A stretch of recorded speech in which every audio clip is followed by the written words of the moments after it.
شروع اللہ کے نام سے جو بڑا مہربان نہایت رحم والا ہے۔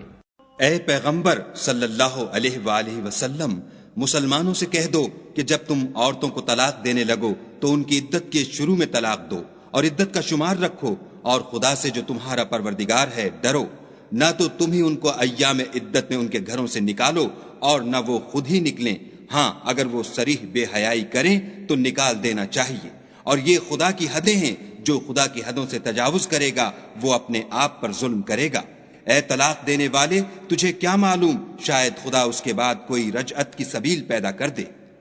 پھر جب وہ اپنی میعاد یعنی انقضاء عدت کے قریب پہنچ جائیں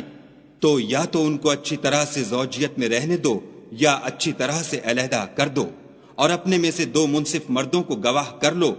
اور گواہو خدا کے لیے درست گواہی دینا۔ ان باتوں سے اس شخص کو نصیحت کی جاتی ہے جو خدا پر اور روز آخرت پر ایمان رکھتا ہے، اور جو کوئی خدا سے ڈرے گا وہ اس کے لیے رنج و محن سے مخلصی کی صورت پیدا کر دے گا، اور اس کو ایسی جگہ سے رزق دے گا جہاں سے وہم و گمان بھی نہ ہو، اور جو خدا پر بھروسہ رکھے گا تو وہ اس کو کفایت کرے گا۔ خدا اپنے کام کو جو وہ کرنا چاہتا ہے پورا کر دیتا ہے۔ خدا نے ہر چیز کا اندازہ مقرر کر رکھا ہے۔ اور تمہاری مطلقہ عورتیں جو حیض سے نا امید ہو چکی ہوں، اگر تم کو ان کی عدت کے بارے میں شبہ ہو تو ان کی عدت 3 مہینے ہے، اور جن کو ابھی حیض نہیں آنے لگا ان کی عدت بھی یہی ہے۔ اور حمل والی عورتوں کی عدت وضع حمل یعنی بچہ جننے تک ہے، اور جو خدا سے ڈرے گا خدا اس کے کام میں سہولت پیدا کر دے گا۔ یہ خدا کے حکم ہیں جو خدا نے تم پر نازل کیے ہیں، اور جو خدا سے ڈرے گا وہ اس سے اس کے گناہ دور کر دے گا اور اسے اجر عظیم بخشے گا۔ مطلقہ عورتوں کو ایام عدت میں اپنے مقدور کے مطابق وہیں رکھو جہاں خود رہتے ہو، اور ان کو تنگ کرنے کے لیے تکلیف نہ دو، اور اگر حمل سے ہوں تو بچہ جننے تک ان کا خرچ دیتے رہو۔ پھر اگر وہ بچے کو تمہارے کہنے سے دودھ پلائیں تو ان کو ان کی اجرت دو، اور بچے کے بارے میں پسندیدہ طریق سے موافقت رکھو، اور اگر باہم ضد اور نا اتفاقی کرو گے تو بچے کو اس کے باپ کے کہنے سے کوئی اور عورت دودھ پلائے گی۔ صاحب وسعت کو اپنی وسعت کے مطابق خرچ کرنا چاہیے، اور جس کے رزق میں تنگی ہو وہ جتنا خدا نے اس کو دیا ہے اس کے موافق خرچ کرے۔ خدا کسی کو تکلیف نہیں دیتا مگر اسی کے مطابق جو اس کو دیا ہے، اور خدا ان قریب تنگی کے بعد کشائش بخشے گا۔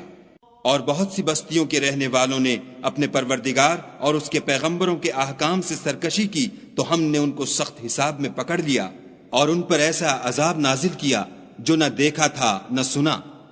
سو انہوں نے اپنے کاموں کی سزا کا مزہ چکھ لیا، اور ان کا انجام نقصان ہی تو تھا۔ خدا نے ان کے لیے سخت عذاب تیار کر رکھا ہے۔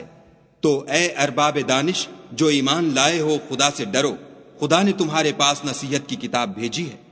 اور اپنے پیغمبر بھی بھیجے ہیں جو تمہارے سامنے خدا کی واضح المطالب آیتیں پڑھتے ہیں، تاکہ جو لوگ ایمان لائے اور عمل نیک کرتے رہے ہیں ان کو اندھیرے سے نکال کر روشنی میں لے آئیں، اور جو شخص ایمان لائے گا اور عمل نیک کرے گا ان کو باغہائے بہشت میں داخل کرے گا، جن کے نیچے نہریں بہ رہی ہیں، ابد الآباد ان میں رہیں گے۔ خدا نے ان کو خوب رزق دیا ہے۔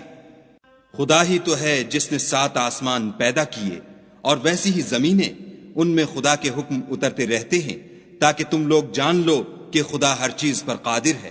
اور یہ کہ خدا اپنے علم سے ہر چیز پر احاطہ کیے ہوئے ہے۔